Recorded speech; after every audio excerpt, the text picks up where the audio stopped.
بسم اللہ الرحمن الرحیم۔ ایک ایسی خطرناک قیدی عورت کی کہانی جس نے اپنے شوہر کو قتل کر کے چھری سے اس کے جسم کے ٹکڑے ٹکڑے کر دیے تھے۔ اسے پھانسی کی سزا دے دی گئی تھی۔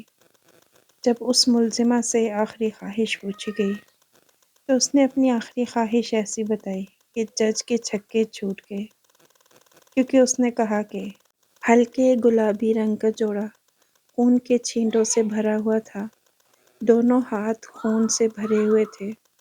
جب اس عورت کو اڈیالہ کی سینٹرل جیل میں لایا گیا، اس کے بال بکھرے ہوئے اور آنکھوں میں وحشت تھی۔ نہ جانے کس جذبے کے تحت آنکھیں سرخ تھیں۔ بالکل نڈر بنی چپ کر کے وہ لیڈی کانسٹیبل کے ساتھ جیل کی راہداری میں آگے قدم بڑھا رہی تھی۔ سبھی جیلوں کی خواتین اس کے پیروں میں بندھی زنجیروں کے گھسیٹنے کی آواز پر جیلوں کے سلاخوں کے پاس کھڑی اسے دیکھ رہی تھیں۔ اس کے دونوں ہاتھوں میں زنجیروں کے کڑے تھے، پیروں میں بھی زنجیریں تھیں، اور وہ ایک ایک قدم اٹھاتی ہوئی سامنے کی جانب دیکھ رہی تھی۔ کئی آوازیں تھیں جو وہاں گونج رہی تھیں۔ ہائے، پتہ نہیں کس کو مار کے آئی ہے، اللہ بچائے ایسی خطرناک عورت سے۔ توبہ توبہ، دیکھو تو صحیح، اس کی آنکھوں سے خون ٹپک رہا ہے۔ یہ سن کر زبیدہ نے بڑے غصے سے اس کی جانب دیکھا جہاں سے اس عورت نے حملہ کیا تھا۔ اس کی آنکھیں تھیں یا کسی جھیل جیسی تھیں۔ جس عورت نے کہا۔ جب زبیدہ نے اسے یوں خون خوار نظروں سے گھورتے دیکھا تو وہ پیچھے ہٹ گئی۔ وہاں جیل میں کھڑی خواتین سبھی یہ دعا کر رہی تھیں، کہیں یہ عورت ہماری جیل میں نہ آ جائے۔ دیکھنے میں نہ تو زیادہ جاندار لگ رہی تھی اور نہ ہی بھاری بھرکم جسم کی تھی، لیکن اس کے چہرے سے ٹپکتی ہوئی وحشت اور بے خوف آنکھیں دیکھ کے ہر عورت اس سے گھبرا رہی تھی۔ اسے کال کوٹڑی میں بند کیا گیا جو بہت چھوٹی سی تھی۔ وہاں کوئی اور مجرم عورت نہیں تھی۔ پوری کال کوٹڑی مٹی سے ہٹی ہوئی تھی جہاں پر لیڈی کانسٹیبل نے اسے دھکا دے کر پھینکا تھا، اور دوسری سے کہنے لگی، اسے قیدیوں والی وردی لا کر دو، کمبخت نے بڑی بے دردی سے اپنے شوہر کو مارا ہے، ٹکڑے ٹکڑے کر کے رکھ دیا۔ یہ سن کر وہاں موجود جتنی بھی عورتیں تھیں سب خوف کے مارے کانپنے لگیں، لیکن اس عورت کی آنکھوں میں ذرا بھی خوف نہیں تھا۔ اسے جیل میں بند کر کے وہ لیڈی کانسٹیبل چلی گئی اور سامنے کرسی پر بیٹھے جیلر سے کہنے لگی، ارے او کریم بخش، اپنی کرسی اٹھا اور اس عورت کی کال کوٹڑی کے قریب جا کر نظر رکھ، بڑی تیز نظر رکھنی ہے اس پر۔ 40 سالہ کریم بخش اپنی کرسی اٹھا کر اس کال کوٹڑی کے عین سامنے کرسی رکھ کے بیٹھ گیا۔ اس نے اس لڑکی کو بڑے غور سے دیکھا، زیادہ عمر کی نہیں لگ رہی تھی، یہی کوئی 26-27 سال کی تھی، لیکن بڑی خطرناک تھی۔ وہ بندہ بڑے غور سے زبیدہ کو دیکھ رہا تھا۔ جب زبیدہ نے اسے تیکھی نظر سے دیکھا، کہنے لگی، او جیلر، آنکھیں نیچے کر، تیرے باپ کی جاگیر نہیں ہوں جو یوں آنکھیں پھاڑے مجھے دیکھ رہا ہے۔ اس لڑکی کی آواز تھی یا شیرنی کی دھاڑ۔ جیلر گھبرا گیا، پھر خود کو سنبھالتے ہوئے کہنے لگا، لڑکی، تمیز سے بات کر، تو جانتی نہیں میں جیلر ہوں۔ زبیدہ کہنے لگی، تو میں کیا کروں، جیلر ہے تو اپنی ڈیوٹی پہ دھیان دے، عورتوں میں نہیں۔ اس جیلر نے اپنی نظریں جھکائیں۔ اس عورت کو اپنے کیے پر ذرا بھی افسوس نہیں تھا، کوئی دکھ کی رمق اس کے چہرے پر نظر نہیں آ رہی تھی۔ اس نے کیا کیا ہے اور کیوں کیا ہے؟ کچھ دیر میں ہی ایک لیڈی کانسٹیبل آئی اور اس کے منہ پر وردی پھینک کر چلی گئی۔ اس نے اسے بتایا کہ تمہیں واش روم لے جایا جائے گا، وہیں جا کر اپنی وردی پہن لینا۔ لیکن زبیدہ نے کوئی جواب نہیں دیا، وہ کانسٹیبل جا چکی تھی۔ زبیدہ نے آنکھیں بند کیں، وہ ٹیک لگائے اسی کال کوٹڑی میں بیٹھی تھی۔ اپنے گھٹنوں کو اس نے اپنے بازو پر پھیلایا اور پھر اپنا سر رکھ کر سونے کی کوشش کرنے لگی۔ وہ جو کچھ کر کے آئی تھی، اس کی جگہ کوئی اور عورت ہوتی تو اسے بالکل نیند نہ آتی، لیکن وہ گہری آغوش میں جا چکی تھی۔ صبح ہی اس کی آنکھ کھلی جب کانسٹیبل نے اس کی کال کوٹڑی کی سلاخوں پر ڈنڈا مارا۔ کہنے لگی، چل اٹھ کے باہر آ۔ کال کوٹڑی سے باہر نکلی تو اسے واش روم لے جایا گیا۔ وہیں اس نے شاور کھولا اور ٹھنڈا پانی اس پر گرنے لگا۔ حالانکہ جنوری کا مہینہ تھا، سخت سردی میں وہ ٹھنڈا پانی اپنے سر پر ڈالے کافی دیر کھڑی رہی۔ نہ اسے سردی کا احساس تھا، نہ گرمی کا احساس۔ جو کام شاید اس نے اس عمر میں کیا تھا، اس کے بعد انسان کے اندر سے احساس نام کی ہر چیز ختم ہو جاتی ہے۔ اس نے اپنی آنکھیں بند کی تو گرم گرم آنسو پانی کے ساتھ ہی اس کی رخساروں سے نیچے گرنے لگے، لیکن جلدی سے آنکھوں کو اس نے پھر سے کھولا تھا۔ سردی کے مارے وجود کپ کپا رہا تھا، لیکن اندر لگی آگ کو ذرا بھی ٹھنڈک نہیں ملی تھی۔ اس نے کپڑے تبدیل کیے اور باہر آ گئی۔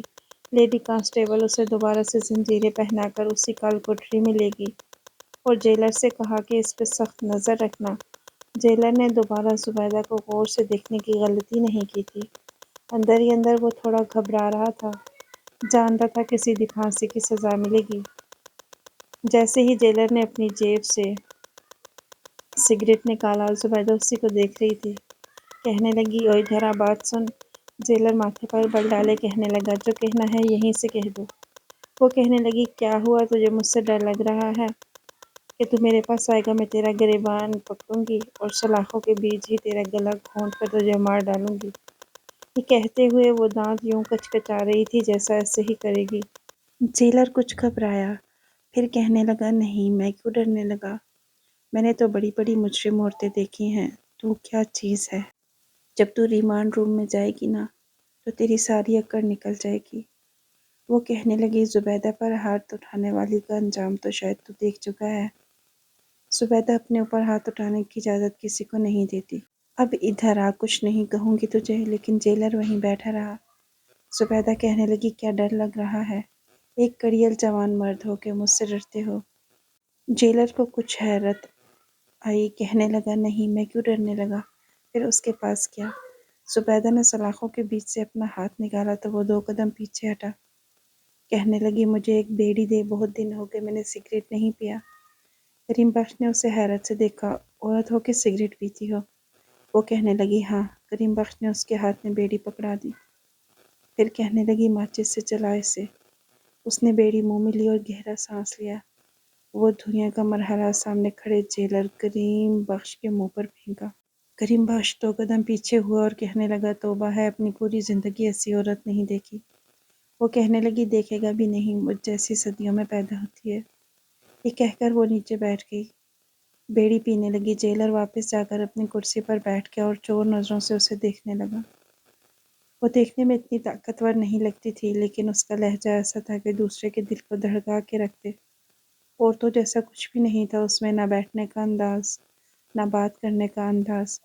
شاید زبیدہ کا شمار ان عورتوں میں ہوتا تھا جو مردوں کے بیچ میں بھی ہلہ بول دیتی ہیں، جو مردوں کا بھی تماشا بنا کے رکھ دیتی ہیں۔ بڑی تیز عورت تھی۔ کریم بخش نے کانوں کو ہاتھ لگایا۔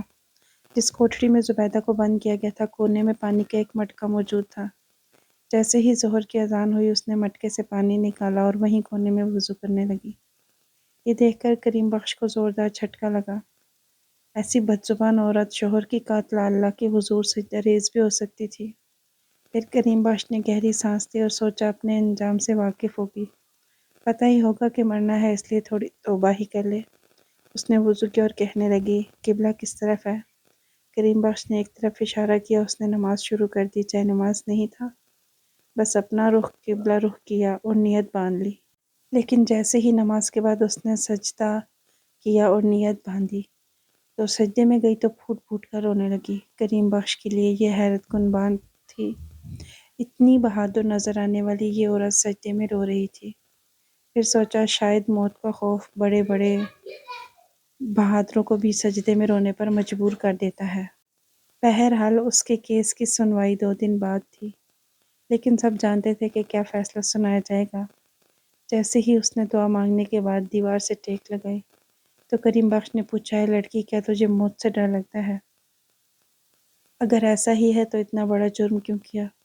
وہ کہنے لگی، "موت سے ڈر نہیں لگتا۔ تجھے کیا لگتا ہے میں موت کے خوف سے رو رہی ہوں؟ موت کا خوف تو 7 سال کی عمر میں ہی میری آنکھوں سے ختم ہو چکا تھا۔ اب تو مدت ہو گئی۔" پتہ نہیں کیوں اس کے لہجے میں بڑی حساسیت تھی، آنکھوں میں ایک گہری اداسی۔ آنکھوں کے کناروں سے اس نے آنسو صاف کر کے کریم بخش کے اندر ایک تجسس سا پیدا ہونے لگا۔ کبھی لگتا تھا کہ وہ عورت واقعی بڑی بری ہے، سگریٹ پیتی ہے، بدزبانی کرتی ہے، پر کبھی لگتا کہ نہیں، کوئی گہرا حادثہ اس کی زندگی میں ہوا ہے، لیکن وہ جانتا تھا کہ اس کے پوچھنے پر بھی یہ نہیں بتائے گی۔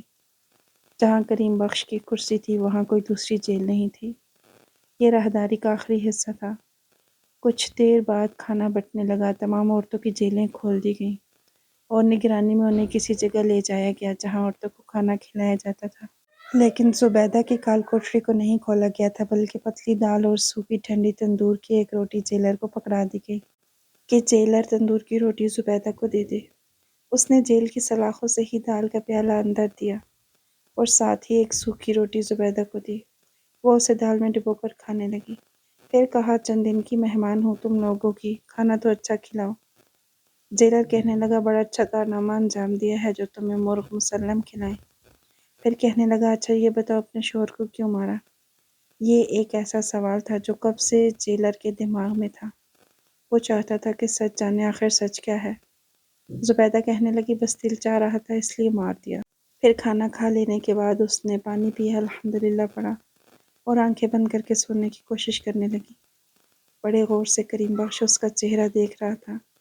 چہرے سے تو بڑی معصوم لگ رہی تھی۔ کچھ ہی دیر بعد وہ گہری نیند سو چکی تھی۔ کریم بخش اپنی جیب سے سگریٹ نکال کر پینے لگا۔ 1 گھنٹے بعد وہ اچانک سے ہڑبڑا کر اٹھی۔ کہنے لگی، نہیں ایسا نہیں ہو سکتا۔ کریم بخش پر حیرتوں کے پہاڑ ٹوٹ رہے تھے۔ اس عورت کے چہرے پر پسینہ بہہ رہا تھا۔ وہ اس کے پاس گیا اور کہنے لگا، کیا نہیں ہو سکتا؟ وہ بڑے گہرے لمبے سانس لے رہی تھی۔ پھر اس نے ایک نظر کریم بخش کو دیکھا، اپنا پسینہ آستین سے صاف کیا۔ کہنے لگی، کچھ نہیں۔ کریم بخش کہنے لگا، کیا کوئی بھیانک خواب دیکھ لیا؟ کہنے لگی، نہیں، جب زندگی میں سب کچھ بھیانک دیکھا جائے تو بھیانک خواب آپ کو تکلیف نہیں دیتے، تکلیف کو چھوڑ دیتا ہے۔ کریم بخش اس کے قریب ہوا اور کہنے لگا، آخر مسئلہ کیا ہے تمہارے ساتھ؟ مجھے بتا دو، شاید میں تمہاری کوئی مدد کروں۔ یہ سن کر اس نے گہری نظر سے کریم بخش کو دیکھا اور کہنے لگی، تو میری مدد کرے گا؟ تو اپنے لیے ہی کچھ کر لے۔ زبیدہ دوبارہ سے وہیں لیٹ گئی اور اس کال کوٹری کی چھت کو گھورنے لگی۔ لیکن رات کو جو کچھ ہوا، اس نے اڈیالہ جیل کی در و دیوار کو ہلا کے رکھ دیا۔ رات کو ایک لیڈی کانسٹیبل زبیدہ کی کال کوٹری کے پاس آئی۔ جیل کھول کر کہنے لگی، چلو تمہیں ریمانڈ روم میں لے کر جانا ہے۔ زبیدہ نے آنکھیں کھولیں اور کہنے لگی، جو ریمانڈ کرنا ہے یہاں کرو، جو پوچھ گچھ کرنی ہے ادھر کرو، جیل کے اندر میں تم لوگوں کے ساتھ کہیں نہیں جاؤں گی۔ میں جانتی ہوں جیلوں میں تم لوگ مجرم عورتوں کے ساتھ کس قسم کا سلوک کرتے ہو، کس کمرے میں لے کر جاتے ہو اور کس طرح سے پوچھ گچھ کرتے ہو۔ لیکن وہ کانسٹیبل کہنے لگی، دیکھو، زیادہ زبان چلانے کی ضرورت نہیں۔ تمہیں بڑے افسر نے بلایا ہے اور جانتی ہو کہ ان کے بلاوے پر انکار کرنے والیوں کے ساتھ کیا کیا جاتا ہے۔ زبیدہ کہنے لگی، نہ میں اپنے انجام سے ڈرتی ہوں، نہ کسی اور بات سے۔ وہ کیا کرے گا؟ میرا گلا گھونٹ دے گا۔ اسے بولو یہاں آئے اور یہاں آ کر پوچھ گچھ کرے، یہاں آ کر مجھ سے بات کرے۔ میں کمروں میں جانے والی ڈرپوک عورتوں میں سے نہیں۔ زبیدہ کا یہ جواب سن کر دونوں لیڈی کانسٹیبل حیرت سے اسے دیکھ رہی تھی۔ ان میں سے ایک نے اس کے منہ پر زوردار تھپڑ مارا، اس سے پہلے کہ دوسرا مار دی۔ زبیدہ نے اس کی کلائی بڑی زور سے پکڑی، اتنی زور سے کہ اس کا چہرہ سرخ ہونے لگا۔ وہ لیڈی کانسٹیبل درد سے بلبلا اٹھی، کہنے لگی، کمینی، میرا ہاتھ چھوڑو۔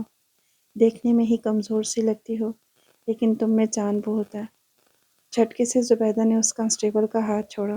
وہ گرتے گرتے بچی، کہنے لگی، میرے ساتھ پنگا لوگی تو جان سے مار ڈالوں گی، اور تمہیں جان سے مارنے کے لیے مجھے کسی ہتھیار کی ضرورت نہیں پڑے گی۔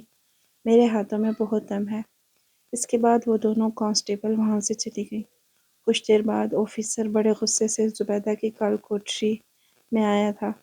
وہ جیل کھول کر اندر چلا گیا، اس کے ہاتھ میں ایک ڈنڈا پکڑا ہوا تھا۔ کہنے لگا، بہت زبان چلانی آتی ہے تجھے۔ تو کیا سمجھتی ہے ہم پولیس والے تیرے غلام ہیں اور تو ہماری بات کو رد کرے گی؟ یہ کہتے ہوئے اس نے بازو پکڑ کر زبیدہ کو کھڑا کیا اور زوردار ڈنڈا اس کی کمر پر مارا۔ ایک سسکاری سی اس کے لبوں پر آئی لیکن وہ دبا گئی۔ پھر اس نے دونوں ہاتھوں سے اس کی لاتوں کو پکڑا۔ پروفیسر نے اس کی کمر پر ڈنڈے برسانے شروع کر دیے۔ کمال ضبط عورت تھی، نہ چلائی نہ بلبلائی۔ آنکھوں سے آنسو بہہ رہے تھے کیونکہ انسان تھی، گوشت پوست کی بنی ہوئی تھی۔ درد تو ہوتا ہے لیکن اپنے درد کو وہ بڑے ضبط سے برداشت کر رہی تھی۔ اس کے بعد جب پولیس آفیسر تھک چکا، اس کی سانس پھولنے لگی، اس نے ڈنڈا ایک طرف زور سے پھینکا۔ پھر لیڈی کانسٹیبل سے کہنے لگا، اسے میرے کمرے میں لے کر آؤ۔ لیکن وہ پھر چلا کر کہنے لگی، آفیسر تو نے جو کرنا ہے یہیں کر، میں تیرے کمرے میں نہیں جاؤں گی۔ اگر میرے ساتھ زبردستی کرنے کی کوشش کی تو میں اڈیالہ جیل کی اینٹ سے اینٹ بجا کے رکھ دوں گی، اتنا شور مچاؤں گی کہ یہاں سب لوگ اکٹھے ہو جائیں گے۔ اس کی یہ باتیں سن کر آفیسر نے اسے بڑے غصے سے دیکھا اور باہر چلا گیا۔ اس کے بعد اس کی جیل میں کوئی نہیں آیا۔ سامنے بیٹھے کریم بخش کا رنگ اڑ چکا تھا۔ اس نے آج تک کسی آفیسر کو یوں عورتوں پر بربریت کرتے نہیں دیکھا تھا۔ ہاں، کبھی ایک آدھ ڈنڈا لگا دیتے تھے، لیکن عورتیں ہی عورتوں سے پوچھ گچھ کرتی تھی، مرد نہیں کرتے تھے۔